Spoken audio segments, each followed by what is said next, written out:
I'm standing at Skid Wrapper, and we're looking at one of our boxes with the color-coded tape on it.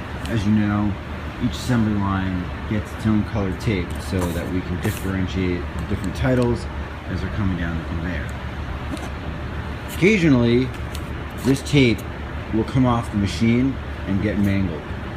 It doesn't happen often, but it happens, you know, once a day, which is small compared to the number of boxes that we do in a day.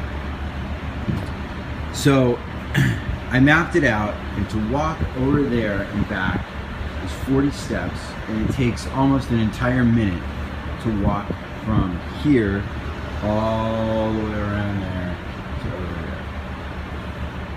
So I had him design this, build this. There's two different color tapes that we use. Homie's got his scissors over here. So instead of making that walk, just pull the tape out, cut it off, put it back in the box. Very simple solution. 80 steps there and back, according to my Fitbit,